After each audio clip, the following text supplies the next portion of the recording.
స్వామి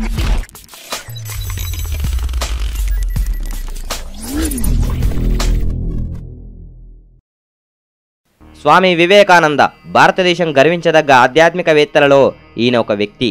ఈయన 1863 సంవత్సరంలో జనవరి 12న కోల్కతాలో జన్మించారు. ఈయన తల్లిదండ్రులు విశ్వనాథ్ దత్త, భువనేశ్వరిలు. వీరిద్దరూ ఈయన్ని ఎంతో ప్రేమగా భయమేంటో తెలియనంతగా పెంచారు.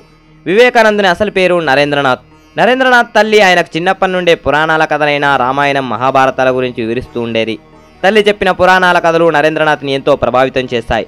ఎంతగానో అడిగితే ఆయన చిన్నతనం నుండి దేవుడి గురించి తెలుసుకోవాలని, దేవుణ్ణి స్వయంగా చూడాలని అనుకునేవాడు. అంతగా ఆయన్ని ప్రభావితం చేశాయి. తనకు మార్గదర్శి వంటి వాడు బ్రహ్మ సమాజ నాయకుడైన దేవేంద్రనాథ్ ఠాగూర్ని తరచూ దీని గురించి ప్రశ్నిస్తూ మీరెప్పుడైనా దేవుణ్ణి చూశారా అని అడిగేవాడు. నరేంద్రనాథ్ దేవుని గురించి తెలుసుకోవాలనే ఉద్దేశంతో పాశ్చాత్య దేశాలలోని ఆధ్యాత్మిక తత్వ గురించి, అలాగే వేదాలు, వేదాంతాలు, ఉపనిషత్తుల గురించి ఎంతో తెలుసుకున్నాడు.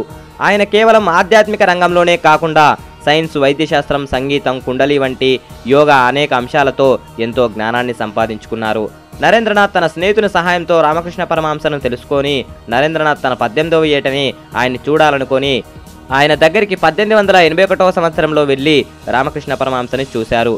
రామకృష్ణ పరమహంస నరేంద్రనాథ్ని చూసి, నరేంద్రనాథ్ తనకు తెలిసిన వ్యక్తిగా నరేంద్రనాథ్ని రామకృష్ణ పరమహంస గారు ఎంతో ఆత్మీయంగా, ఓ వచ్చావా, నీకోసమే ఎంతో కాలంగా ఎదురు చూస్తున్నాను, రా అంటూ పలకరించగా, ఈయనని నేను చూడటమే మొదటిసారి, ఈ స్వామిగారేంటి నన్ను అంత ఆత్మీయంగా పిలుస్తున్నారేంటి అని నరేంద్రనాథ్ ఆశ్చర్యపోయాడు. దేవుణ్ణి మీరు చూశారా అని నరేంద్రనాథ్ తనకున్న సందేహాలన్నీ ఆయనతో వివరించాడు.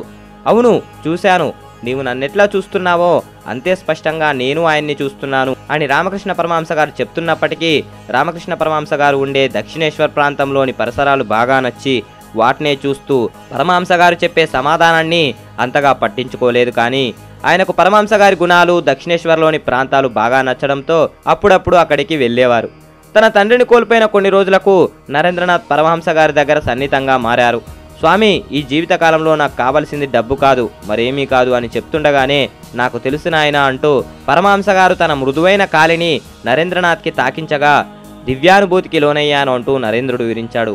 స్వామి రామకృష్ణ పరమహంస గారు చనిపోయే ముందు ఆయన చేతిని వివేకానందుడిపై ఉంచగా ఒక గొప్ప శక్తిని తనకి ప్రసాదించినట్లు తన అనుభూతిని పరమహంస గారితో వివరించగా పరమహంస గారు మరణించారు. అలా రామకృష్ణ గారు మరణించిన తర్వాత నరేంద్రనాథ్ దత్త అనే పేరుని స్వామి వివేకానంద పేరుగా మార్చుకున్నాడు. ఆ క్షణం నుండి పరమహంస గారి శిష్యులు వివేకానంద గారి వెంట నడవడం మొదలుపెట్టారు. స్వామి వివేకానంద గారు ఆయన జీవితకాలంలో ఎక్కువగా ధ్యానంలోనే ఉండేవారు. ఆయన జ్ఞాపక శక్తి, ఆయన ఆలోచించే విధానం ఎంతో గొప్పవి. ఆయన్ని అంత గొప్ప వ్యక్తిగా చేశాయంటే ఆయన ఆలోచనలు, ఆయన జ్ఞాపక శక్తే. స్వామి వివేకానందే హిందుత్వ సేవకై ఎంతో కష్టపడ్డాడు. విశ్రాంతి లేక చివరికి 1902వ సంవత్సరంలో ఆయన మరణించారు. జై హింద్.